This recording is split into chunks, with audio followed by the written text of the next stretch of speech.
Nous Ouais. sommes donc réunis ici pour le webinaire de présentation du programme Se reconnecter au vivant, qui est donc créé qui est un nouveau programme pour former des leaders, pour devenir acteurs de la transition écologique. Et c'est un programme qui a été fait en partenariat avec l'Académie Equicoaching, l'ISIGE de Mines Paris PSL et aussi l'Executive Education de Mines Paris PSL. Sans plus attendre, je vais donner la parole aux experts qui sont donc réunis autour de cette table et qui ont participé à l'élaboration de ce programme et qui vont pouvoir vous expliquer plus en détail chacun des éléments de ce programme. Est-ce que Yasha, tu veux commencer à te parler? Yasha, attends, tu as ton micro éteint. Est-ce que Arnaud, est-ce que tu peux éteindre ton micro ou le mute parce qu'il y a un écho chez toi? Et je te le rappellerai au moment de te prendre la parole voilà, super. Yasha, à toi la parole.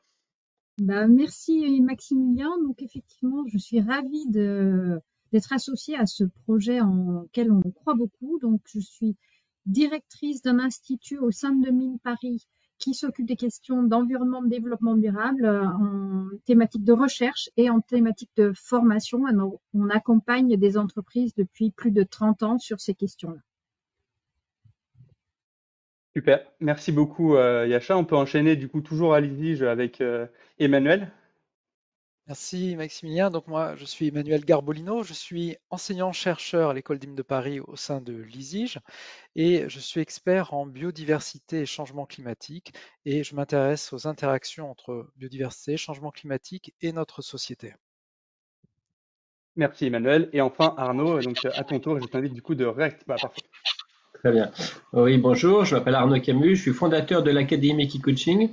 C'est une formation que nous avons créée une petite quinzaine d'années, une formation qui vous met je dirais, en situation d'avoir un cheval comme médiateur pour mieux comprendre ses positions de groupe dans un collectif et de mieux se connaître soi-même et se faire décoder son langage non verbal par le cheval. Super, merci beaucoup Arnaud. Et enfin moi, Maximilien de Langotier, je suis donc. Alors Arnaud, faudra penser à éteindre son micro à chaque fois que tu as fini ton intervention. Je suis donc responsable du développement des programmes de formation pour l'Executive Education de Mines Paris PSL. Et donc j'ai la chance depuis mon arrivée dans cet établissement de participer à l'élaboration de ce programme et au développement de ce programme avec nos experts présents. Alors pourquoi est-ce on a créé ce programme? J'imagine que si vous êtes là, vous êtes plus ou moins convaincu que l'urgence écologique est de plus en plus présente, avec toujours cette double objectif, hein, atténuer les effets et aussi s'adapter. Et on voit bien que l'approche classique est limitée aujourd'hui, ne permet pas vraiment d'agir concrètement. Et on note aussi un changement d'état des lieux en fait, hein. On connaissait le VUCA auparavant, maintenant nous sommes dans un monde banni, donc fragile, incertain, instable. Et il ne s'agit plus donc de conduire ou de drive the business pour le dire en anglais, mais plus maintenant de surfer sur la vague et tout en se préparant à avoir la vague suivante, et donc du coup de développer de la résilience pour se préparer, donc comme ce surfeur, hein, qui est sur son radeau de la Méduse, essaye autant bien que mal à surfer sur la vague en cours. Et on voit bien avec les questions géopolitiques actuelles que rien n'est plus incertain que l'avenir aujourd'hui pour les business. Donc du coup, notre vision, nous, quand on a voulu créer ce programme, c'était se dire, il faut qu'on forme des leaders qui soient outillés pour cette transition. Donc du coup, qu'on leur propose une approche vraiment transformative qui leur offre des solutions, qui les câble pour innover et chercher des réponses à ces défis actuels.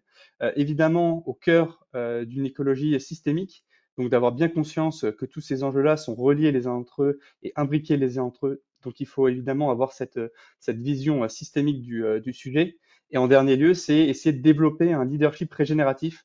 Donc on sait bien que le terme régénératif est compliqué à mettre en place, mais il porte une essence qui pour nous est fondamentale dans les décisions que vont prendre un leader dans le cadre de ses activités au niveau de son entreprise. Donc effectivement, s'il a la possibilité de développer une activité qui restaure et régénère son écosystème, eh bien ça nous permet de mieux se positionner pour le futur. Donc, comment est-ce qu'on a construit ça? Nos convictions, c'est de se dire, il faut qu'on ait trois points, trois piliers qui sont interconnectés au cours de ce programme. Donc, un pilier au niveau de l'immersion émotionnelle afin de développer une connexion forte. Donc, c'est l'aspect cœur dans d'autres façons de l'exprimer. Puis, l'exploration intellectuelle et terrain qui vont permettre d'avoir une meilleure compréhension et une meilleure prise en compte de ces interdépendances et de ce contexte systémique. Et enfin, une approche facilitative, facilitation réflexive et applicative, afin de réfléchir à partir de tous les points qu'on a vus ensemble, se dire qu'est-ce que vous, en tant que leader, vous allez pouvoir mettre en place et mettre en avant dans votre écosystème à partir de votre propre scope et donc de vos possibilités de passage à l'action. Donc notre parcours est constitué autour de ces étapes. L'idée, c'est de se dire, je m'immerge dans un premier temps avec cette approche sensorielle et directe, puis j'expérimente, je mets en pratique ces concepts à travers l'analyse donc qu'on m'offre et donc le pas de recul qu'on me propose de prendre dans cette formation. Et ensuite, grâce à cette nouvelle clé de compréhension du système qu'on m'a fourni, que j'ai compris, je regarde de nouveau mon scope, mon environnement direct. Et donc pour ce faire, c'est ça, voilà, nos objectifs pédagogiques sont ceux-là. Donc on cherche à comprendre quelles sont les raisons majeures qui rendent cette transition écologique indispensable. Puis on expérimente à travers ce leadership et à travers la capacité de mobiliser et d'agir, donc mobiliser ses équipes et d'agir. Et enfin, on conçoit et on cherche à voir qu'est-ce qu'on peut mettre en œuvre concrètement au niveau de son organisation. Donc de manière pragmatique, qu'est-ce que c'est notre programme? Se reconnecter au vivant, c'est 2 jours d'immersion dans des lieux d'exception, et on reviendra sur ça avec Arnaud tout à l'heure, avec un enchaînement construit autour de notre approche pédagogique que je viens de vous expliquer, un enchaînement d'équi-coaching avec différents ateliers de façon à révéler voilà, les styles de leadership que vous pouvez avoir et donc votre rapport à l'environnement. Puis des temps d'exploration terrain guidés par l'ISIG et plus particulièrement par Emmanuel pour justement pouvoir étendre la vision qu'on aura développée avec cet équi-coaching et ce cheval vers cette imbrication des différents systèmes vivants. Emmanuel pourra aussi apporter de l'apport théorique à travers des masterclass, à travers ses travaux de recherche, etc. Et il reviendra dessus juste après cette présentation. Et enfin, pour ceux qui connaissent les ateliers collaboratifs, de façon à construire ensemble et chercher des actions concrètes, puisque l'idée de ce programme, c'est que ça touche les personnes qu'on forme, mais que ça leur donne aussi des outils concrets et directement applicables pour leur vie de tous les jours. Donc maintenant, nous allons rentrer dans cette exploration à travers l'interrogation de nos intervenants présents. On va commencer par Arnaud avec cette connexion au cheval cette connexion au vivant par le cheval. Puis Yasha nous parlera un peu de cette vision stratégique qui nous est fournie grâce à cet outil de double matérialité. Et en dernier lieu, on verra avec Emmanuel l'exploration terrain et comment comprendre justement les différents l'emmêlement de cette connexion au vivant. Alors, Arnaud, je vais te donner la parole et nous allons te poser une question très simple pour commencer. Pourquoi le cheval? Alors, pourquoi le cheval? C'est une très bonne question. En fait, notre formation, c'est une formation management assistée par le cheval. Et le cheval, nous sommes aperçus, en tant qu'éleveur de chevaux, en tant que compétiteur, que le cheval est organisé dans la nature en société, comme nous. Si vous mettez 4 chevaux dans une prairie, il y en a un qui va chercher les points d'eau, un second qui va chercher les points de confort, là on se gratte, on se roule, et un troisième les points d'aliments. Et surtout, un quatrième qui est le guetteur, qui va faire le visipirate. Vous voyez ces 4 beaux chevaux dans une prairie, vous vous dites, tiens, j'aimerais bien aller les rencontrer. Vous arrivez au bord de leur barrière, vous allez ouvrir, refermer cet enclos, vous allez vous trouver dans cette grande prairie avec eux, et là, vous allez vous apercevoir qu'il y a un cheval qui bouge sa tête et son corps, c'est le guetteur, qui attire votre attention. Et vous, d'une façon quasiment animale, voire instinctive, vous allez vous diriger vers lui. Et si vous vous dirigez vers lui avec des épaules droites, une tête fixe et un pas décidé, il appelle ses copains, il repart à l'autre bout du champ. Donc vous allez à l'autre bout du champ, de nouveau les retrouver. Le guetteur va de nouveau bouger sa tête et son corps, et là, cette fois-ci, Si vous arrivez vers lui avec une tête inclinée, faites 3 pas, vous soufflez, vous arrêtez, il va venir vers vous, vous présenter ses meilleurs amis. En fait, nous nous sommes aperçus que le cheval, en quelques secondes, était capable d'analyser et de décoder votre langage non verbal.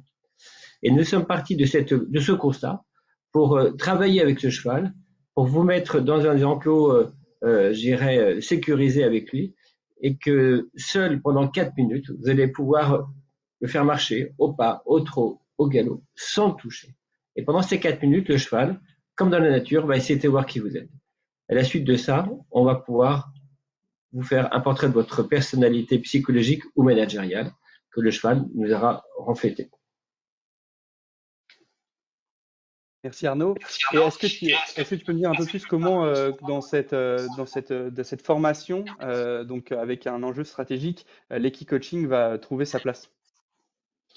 Alors, l'Equi-Coaching est par définition une formation très émotionnelle, parce que ce cheval qui est capable de décoder vos attitudes, que nous avons mis à peu près une vingtaine d'années à comprendre, il est au milieu de notre organisation. C'est-à-dire que s'il y a ce premier fameux tableau, l'effet miroir, on va vous mettre pendant ces 4 minutes sur le grill, si j'ose dire, pour connaître votre personnalité, aussi bien managériale que psychologique.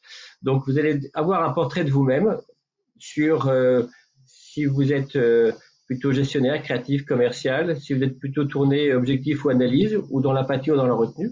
Donc, on va pouvoir décrire votre façon d'être à travers ce cheval qui émet des gestes, des sons, des bruits, des attitudes qui, aujourd'hui, nous avons décodé sur quasiment une quarantaine de points.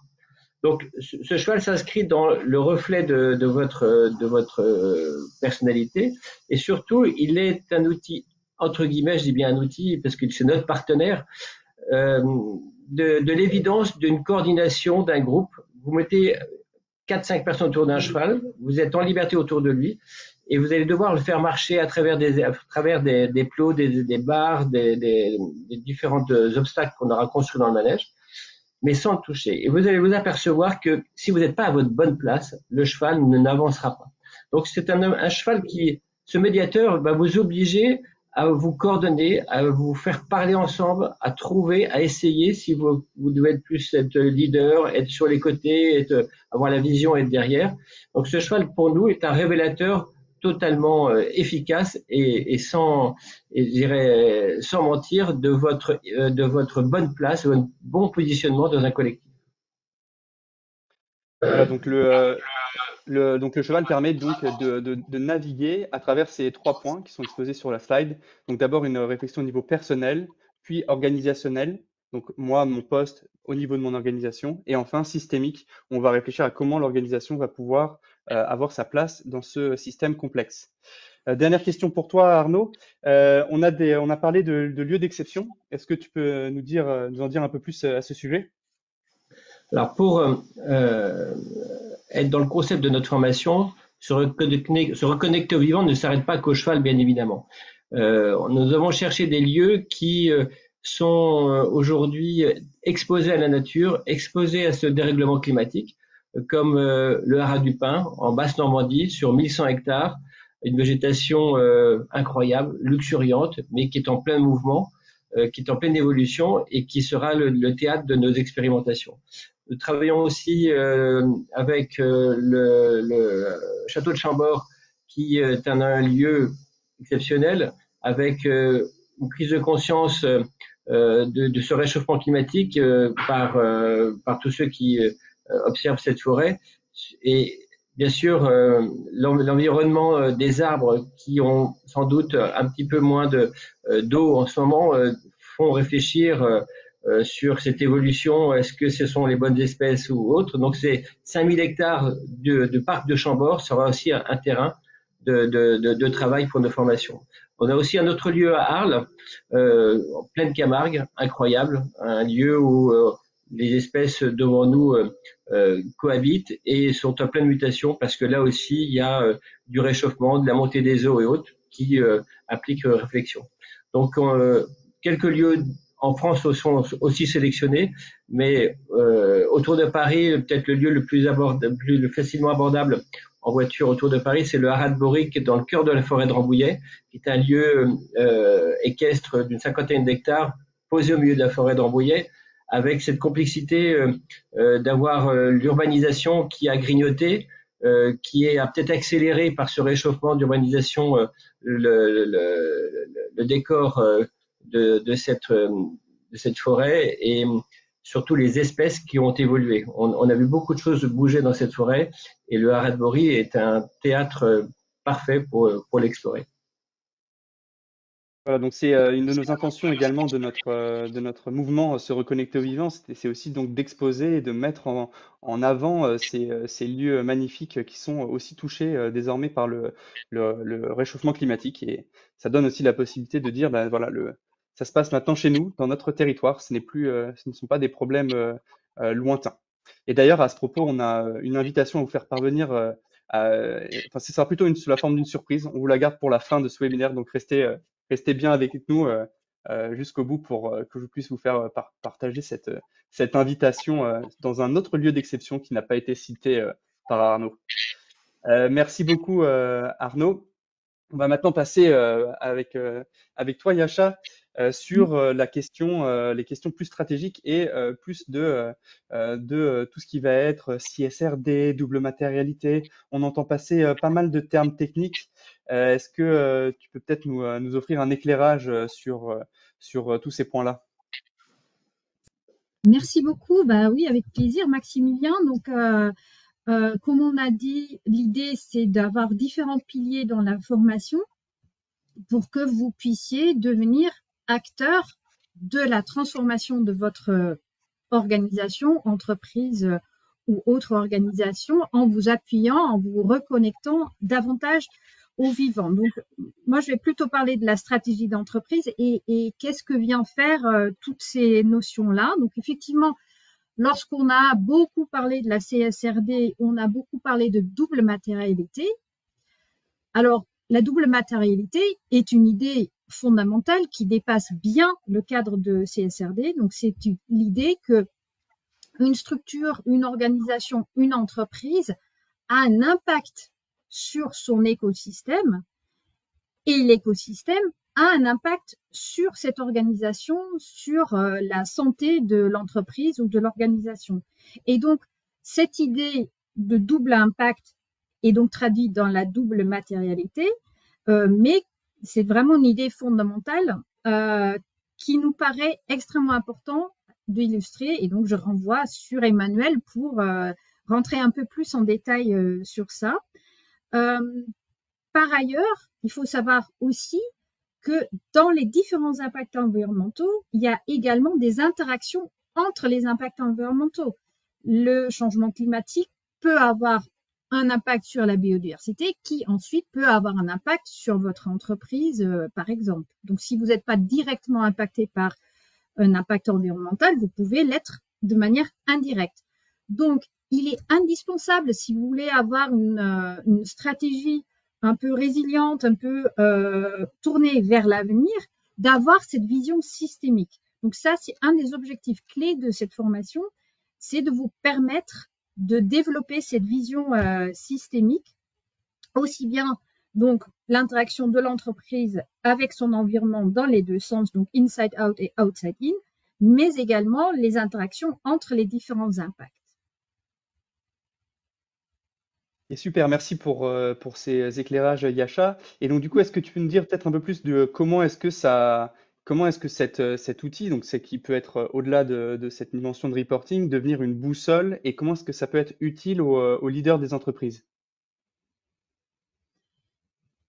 Alors, selon nous, il est indispensable de s'intéresser à son environnement parce qu'effectivement, on est impacté. Et donc, s'intéresser à son environnement comme ça, c'est pas évident. Et donc, ça va nécessiter d'être bien orienté vers cette double matérialité et l'observation de ce qui se passe dans son système à l'extérieur et ce qui se passe dans son entreprise et comment se passent les interactions entre ces notions-là. Et c'est pour ça que dans cette formation, justement, l'idée, c'est de dépasser cette notion théorique de il faut observer la nature et se poser les questions pour aller jusqu'aux notions pratiques à travers donc des illustrations d'apports sur le terrain et ensuite en explorant ces illustrations dans des ateliers collaboratifs. Il y a un autre élément qui est très très important selon nous dans cette notion de se reconnecter au vivant et qui est illustré par les différentes interventions. Donc Arnaud, on en a déjà un tout petit peu parlé. Il est indispensable aussi pour pouvoir avoir une stratégie résiliente, d'être capable d'observer les signaux faibles, de comprendre les liens systémiques et d'avoir une attention aussi aux notions d'équilibre. Si on dérange un paramètre, il y a une réaction dans les autres paramètres. C'est vrai pour la nature, mais c'est vrai aussi dans les interactions avec d'autres êtres vivants, donc les chevaux, mais aussi au sein des équipes de management, etc. Donc, c'est pour ça que également les notions d'observation vont vous servir dans la définition et le déploiement d'une transformation dans les entreprises et les autres organisations. Et comme ça, et un dernier point sur la motivation, le vivant est souvent également un critère de motivation pour tous les êtres humains. Et donc, effectivement, en se reconnectant au vivant, on donne aussi plus de sens et à soi, à son système, l'équipe qu'on manage et à l'entreprise dans son grand ensemble. Super, merci beaucoup Yasha. Donc effectivement, ce programme sert à analyser cette double matérialité, donc l'observation des impacts, quels impacts j'ai moi, quels sont les risques auxquels je vais être confronté, donc ma supply chain, mon business model, etc. Quels sont les risques futurs qui sont potentiellement, qui risquent potentiellement de m'arriver. Et enfin, pour la troisième lettre du HERO, à partir de ça, quelles sont les opportunités? Qu'est-ce que je vais pouvoir créer de nouveau dans ce monde fluctuant? Et donc tout ça, c'est lié évidemment à la résilience et à la robustesse. Merci beaucoup Yasha. On va maintenant passer à toi Emmanuel. D'ailleurs, merci d'être présent aujourd'hui puisque tu étais actuellement, tu devais être sur le terrain. Malheureusement, le terrain a ses caprices. Et donc tu es avec nous. On en est ravis. Voilà, est-ce que tu peux nous en dire un peu plus sur comment est-ce que cette exploration terrain va donc être déployée et mise en place dans ce programme de formation? Alors effectivement, l'aspect terrain, c'est quelque chose d'assez essentiel, surtout quand on veut parler de biodiversité, de services écosystémiques et bien entendu de double matérialité. Il faut un peu se rendre compte de quoi il s'agit. Donc l'idée ici, c'est avec les participants donc, de cette formation, d'aller sur le terrain du Hara pour observer les espèces qui s'y trouvent, les écosystèmes qui se trouvent aussi, qui sont présents, et comment les espèces et les écosystèmes donc interagissent entre eux pour comprendre à la fois, je dirais, les liens en fait entre l'activité du hara et son environnement aussi.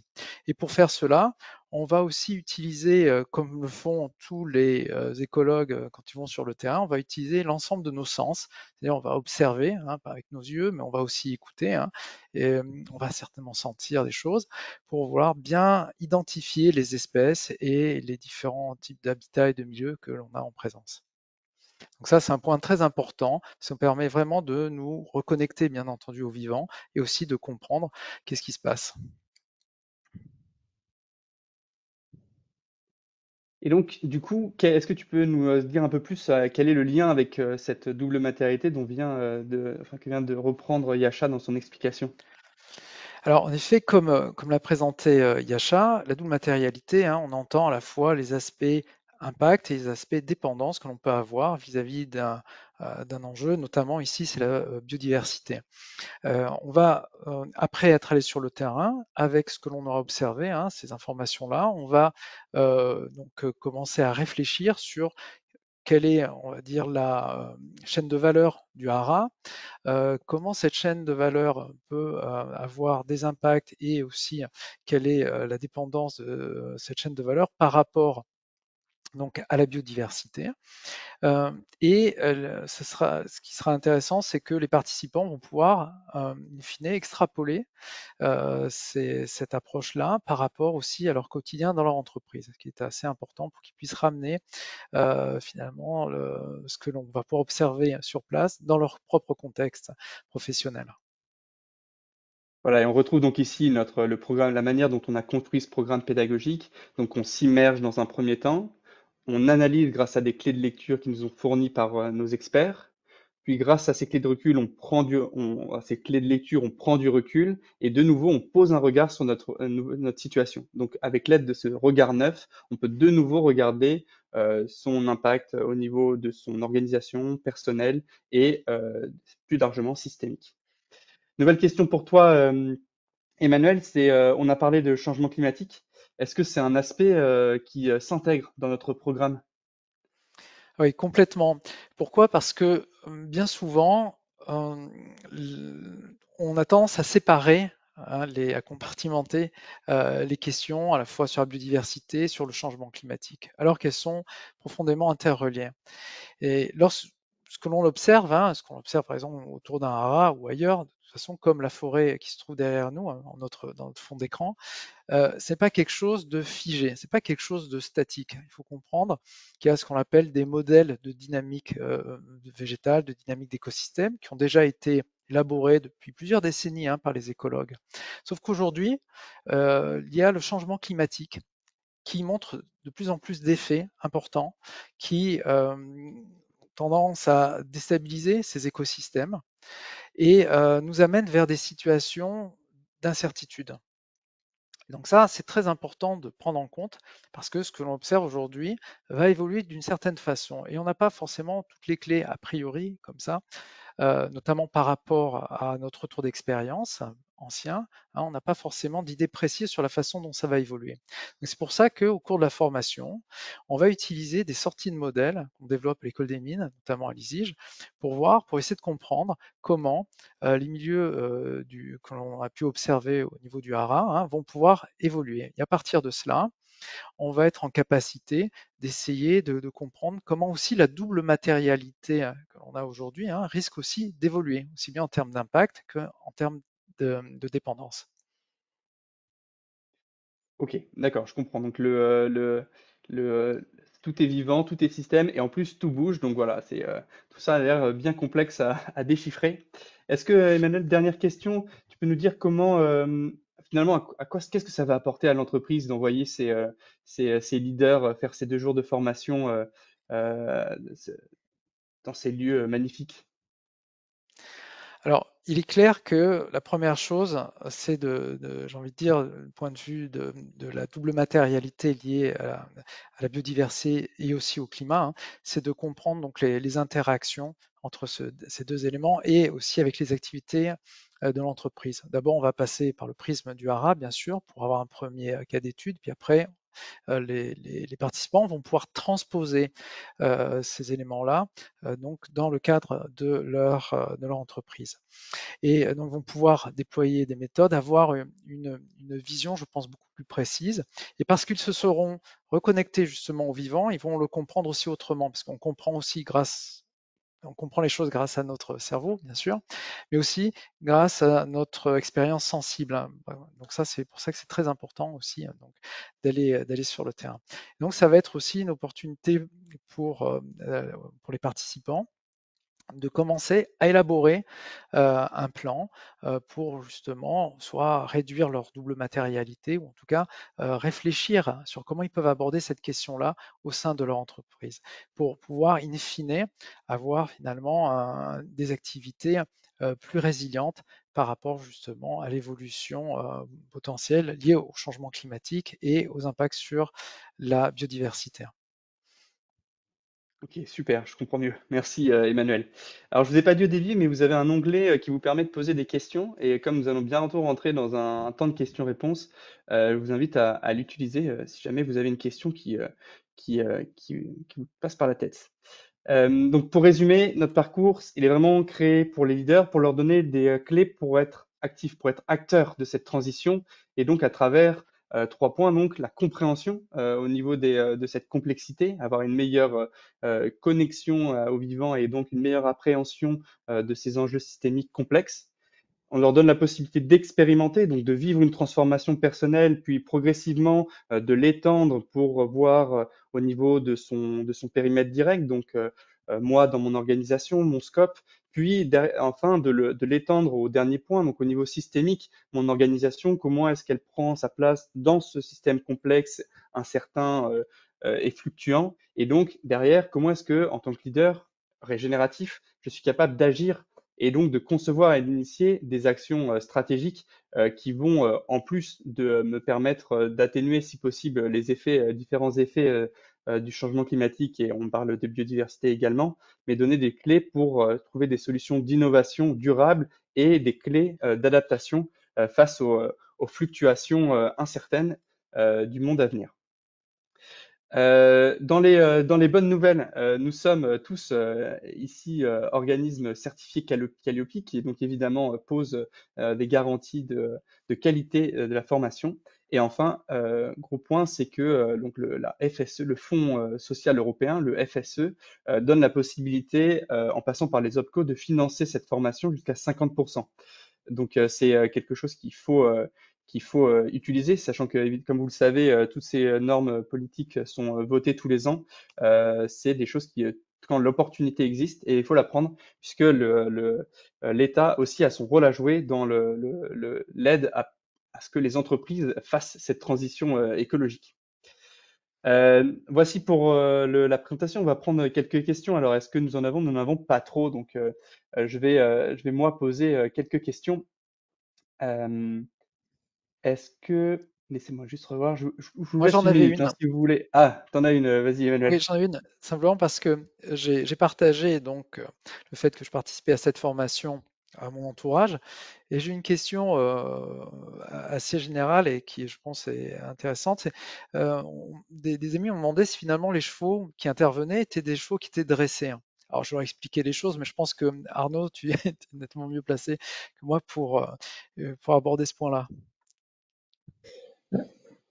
Alors, non, ce sont des chevaux qui sont naturels, qui sont des chevaux soit de sport, soit d'élevage, soit des chevaux de loisirs.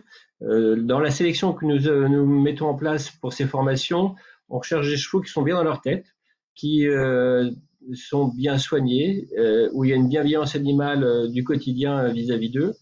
Et si nous avons en effet des chevaux qui sont proches de l'homme et qui cherchent à avoir le contact, ça rajoute un supplément d'âme supplémentaire. Nous avons des panels à peu près par an, on travaille avec 150 chevaux différents dans tous les lieux où nous allons, et on sélectionne ces chevaux la veille ou une semaine avant, mais avant tout, ce sont des chevaux qu'on veut normaux et qui n'ont absolument pas été dressés pour décoder l'homme, parce que naturellement, ils sont en eux. Merci. Donc, Merci. c'est pour éviter les biais justement qu'on pourrait avoir avec des chevaux dressés. Oui, c'est pas un cirque, voilà, c'est tout. Ouais, c'est clair. Alors, vous avez la possibilité de poser des questions. Alors, si vous n'êtes pas familier avec l'outil, dans les 3 barres de détails, vous avez la possibilité de cliquer dessus, puis soit de chatter, soit de poser une question. Donc, vous pouvez poser une question. Alors, j'en ai une autre peut-être pour Yasha cette fois-ci. À quel niveau de l'entreprise s'adresse la formation, et est-ce qu'il faut être responsable RSE pour faire cette formation? Alors, le niveau, c'est toujours un peu compliqué parce que une entreprise, on a des petites structures et des très grandes structures, mais certainement, c'est pas une formation qui s'adresse uniquement à des responsables RSE. L'idée, c'est vraiment à un niveau où vous êtes capable de transformer des choses dans l'entreprise. Et effectivement, parce qu'on va vous donner les leviers, les compétences pour changer les choses, pour influer sur la stratégie. Et donc, effectivement, ça s'adresse à des personnes qui peuvent avoir une certaine influence sur la stratégie de l'entreprise, la stratégie dans sa totalité, mais ça peut aussi être, par exemple, la stratégie d'achat ou les stratégies logistiques. Voilà, parce que l'entreprise est impactée dans tous ses métiers et a impact dans tous ses métiers. Donc, voilà. On vous donne des clés pour pouvoir transformer l'entreprise. Oui, effectivement, notamment la question de l'eau, par exemple, est un élément clé pour certaines entreprises au niveau de leur supply chain. Et même, Emmanuel, quand on préparait ce programme, on parlait pour les industriels en termes de qualité, avec des grosses questions de qualité de l'eau en entrée, enfin, en entrée, donc avant leurs usages, après leurs usages parce que tu m'expliquais que la bonne santé de la biodiversité et de l'espace naturel autour de l'eau permettait d'être un filtre naturel Oui, pour pour cette eau. Oui, et complètement. Si je peux, ouais. vas-y. Alors, Non, mais si ouais, je peux rebondir, oui, effectivement, comme là, justement, toujours l'exemple de la forêt qui est derrière nous, une forêt comme celle que l'on voit derrière nous, là, apporte plusieurs services écosystémiques. Bon, déjà, elle va, par exemple, capter du CO2. Elle va aussi faire de l'oxygène. Donc, c'est quand même bien pratique, on en a besoin. Elle va aussi produire de la biomasse. D'ailleurs, on va pouvoir éventuellement utiliser le bois pour différentes applications.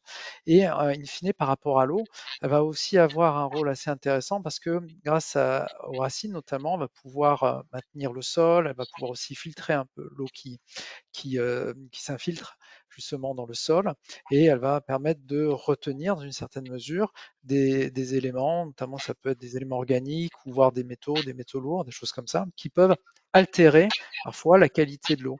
Et si on a besoin d'une certaine qualité d'eau dans ces procédés industriels, donc c'est important donc de veiller aussi à ce que les écosystèmes qui se trouvent en amont finalement soient en bonne santé. ok, merci. Ok, il y a une petite question, Maximilien, de Chloé, qui nous pose la question suivante, qui est de savoir, est-ce que cette formation s'adresse aux entreprises qui sont déjà dans cette réflexion? Alors, c'est une très bonne question. Merci, Chloé. La formation, quand on a construit ce programme, on s'est dit que ça touchait deux types d'entreprises. Les entreprises qui ont déjà cette réflexion parce que par les législations européennes, elles sont obligées d'entrer là-dedans. Et donc, en plus, elles commencent à voir qu'il y a des risques. Alors, Arnaud, je t'invite à éteindre ton micro, excuse-moi. Commence à avoir des risques qui se profilent et donc des questions d'adaptation et de résilience qui se mettent en place. Et donc voilà, cette formation pour ces entreprises permettent donc de former les leaders à prendre des décisions plus rapides et plus en accord avec cette complexité du système. Et dans un deuxième temps, cette formation s'adresse également aux entreprises qui ne sont pas encore là-dedans, qui sont dans un bon marasme quant à la rédaction de leur audit de double matérialité et du coup justement qui veulent donner l'opportunité à leurs leaders de s'activer malgré tout. C'est-à-dire que le plan de stratégie 2028 qui prend en compte tous ces changements n'est pas encore dans les boîtes, il est encore en travail avec les différentes boîtes de conseil qui travaillent avec les entreprises, mais malgré tout, les leaders ont la possibilité d'agir en s'éclairant, en prenant connaissance, en se reconnectant en vivant pour que derrière, une fois que ce plan de transformation sera mis en place, ou en tout cas sera annoncé, son déploiement soit de fait accéléré. Il y a une autre question, Maximilien, sur la taille des groupes qui sont admissibles à cette formation. Alors Arnaud, il me semble qu'on avait dit autour de 20 personnes. Est-ce que je peux te rendre la main sur cette question? Alors, absolument. C'est des formations qui peuvent être de 10 à 20 personnes, sachant que vous aurez à peu près 4-5 animateurs sur un groupe de 20 personnes. Donc vraiment un formateur pour 4 participants, ce qui est tout de même quelque chose de très impactant. C'est des formations qui qui sont prévues sur 2 jours. Donc, vous aurez un suivi, vous aurez une compréhension, vous aurez une prise de conscience sur la première journée, et vous serez sur une vraie conduite du changement sur la seconde journée. On ne dépassera pas 20 personnes pour avoir cet impact dans la nature, cet impact émotionnel et cet impact pédagogique que nos experts vont pouvoir nous livrer. Moi, j'avais une autre question. Ouais, vas-y. Oui, vas-y, pardon. Non, vas-y, je t'en prie, pose-la. Une petite question. Il y a une question sur est-ce que cette formation va suffire à transformer les organisations? Pour travailler avec les chevaux depuis une vingtaine d'années régulièrement, les chevaux sont des partenaires émotionnels. Et quand ils vous font prendre conscience de votre geste qui est adapté à la situation, ben, vous l'ancrez en vous. Et si vous venez en effet avec votre collectif de 10, 15, 20 personnes et que chaque individu va prendre conscience que son geste est adapté à cette situation ou ne l'est pas, et il va le refaire jusqu'à temps qu'il le soit, ben, je vous assure que ça reste ancré et que si on veut changer les comportements, ça passe par cet apprentissage d'apprentissage de cette connaissance de soi par rapport à ce que l'autre peut vous envoyer, l'autre étant le cheval, bien évidemment. Oui, à ce sujet, moi j'ai eu la chance donc de faire cet atelier, ce premier atelier de connexion personnelle, donc le cheval miroir, et ça a duré 5 minutes plus le débrief de 10 minutes, et j'en suis encore très marqué. L'impact est très fort, alors que vraiment c'était seulement 15 minutes au milieu d'une journée. Donc il n'y a pas à douter là-dessus. Maintenant, c'est sûr que on forme des leaders pour leur donner, pour eux les outiller et les transformer eux. Maintenant, est-ce que ça suffira? Ben, c'est une goutte d'eau dans l'océan, j'ai envie de dire, mais c'est la bonne goutte d'eau, on espère. Et en tout cas, on en est convaincu.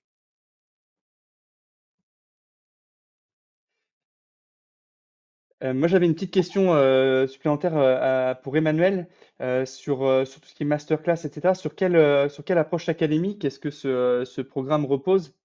On avait parlé d'approche prospective. Oui, alors effectivement, donc c'est vrai que j'étais assez bref là-dessus. Ici, donc ce qu'il nous faut, c'est essayer de comprendre un petit peu comment le changement climatique peut influencer l'évolution des écosystèmes, donc notamment sur le site du Haras. Et donc, on va utiliser des modèles prospectifs qu'on a donc développés au sein de l'ISIGE notamment, qui permettent justement de voir comment les espèces qui se trouvent actuellement présentes vont ou non trouver un milieu favorable à cet endroit-là, donc dans les prochaines décennies. Donc ça, ce sont des modèles donc de distribution d'espèces, et on utilise différentes variables, notamment des variables climatiques, qui permettent d'expliquer cela. Grâce à cette approche-là, on peut comprendre si les espèces que l'on observe aujourd'hui, elles sont bien adaptées déjà au climat actuel. C'est un premier point. Et aussi si elles vont pouvoir être adaptées ou pas au climat futur. Et par rapport à ces évolutions-là, on va être en capacité de comprendre si elles vont être encore aptes aussi, et surtout si les écosystèmes qui sont en présence aujourd'hui seront encore capables de fournir des services écosystémiques qui sont importants pour les activités du Haras et in extenso pour les activités de l'entreprise. Ok, merci. Est-ce qu'on a une autre question, Arnaud? Alors, je vais juste Oui. préciser une chose. J'ai oublié juste de préciser une chose aussi. Une dernière chose sur laquelle on travaille beaucoup aussi à l'ISIGE, c'est sur ce qu'on appelle la résolution spatiale des informations, c'est-à-dire la précision au niveau géographique, ce qu'on amène, parce que les sorties de modèles climatiques, pour ceux qui en ont déjà vu, sont des sorties de modèles qui sont à des mailles très larges, autour de 8 à 10 km de résolution spatiale.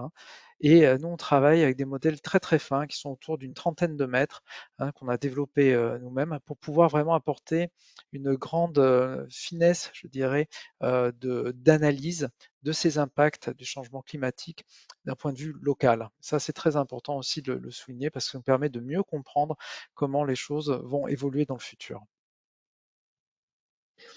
Oui, pour bien comprendre aussi l'intérêt de cette formation avec le cheval, c'est que les chevaux dans cette prairie, dans laquelle ils sont élevés tout au long de leur vie ou s'ils ne changent pas d'endroit, c'est qu'ils ont dû s'adapter à cette évolution climatique. Donc, les herbes qu'ils avalaient il y a 15-20 ans sont plus les mêmes par rapport à ce qu'on voit aujourd'hui. Il y a une vraie transformation. Donc le cheval a dû s'adapter lui-même à cette modification, donc ce qui a généré beaucoup de perturbations parce qu'il y a des herbes qui sont toxiques, il y en a qui le sont moins, d'autres qui sont plus ou moins énergétiques.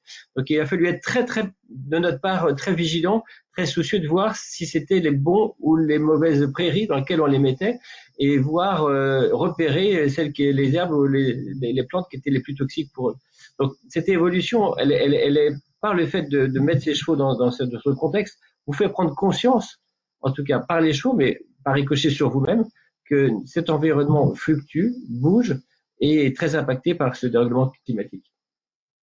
Et d'ailleurs, par rapport à ces questions liées aux espèces, aussi les ressources en eau notamment, parce que les chevaux ont aussi besoin de boire comme les êtres humains.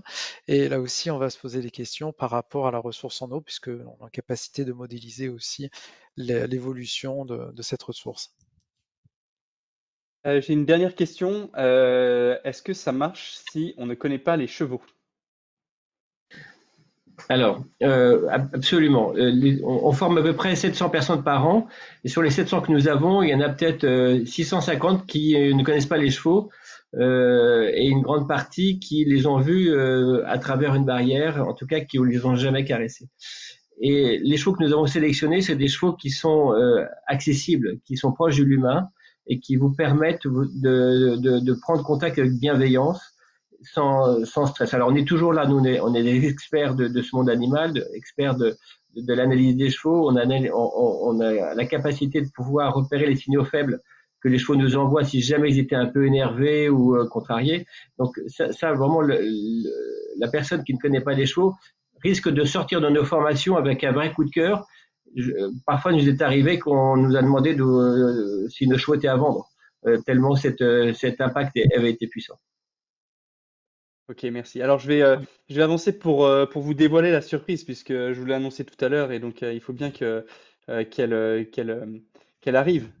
Je vais peut-être passer sur ça pour reprendre à la fin. Voilà, hop, la surprise est arrivée. Nous vous proposons donc de nous rejoindre à Versailles. Donc on parlait de lieux historiques ancrés dans la culture française avec des murs qui ont traversé des siècles et pourtant des parcs, des environnements naturels qui sont aujourd'hui touchés par le changement climatique, notamment avec l'eau et les fameux bassins de Versailles qui sont si connus. Donc on vous invite le 12 mai pour une présentation et une expérimentation donc de ce programme.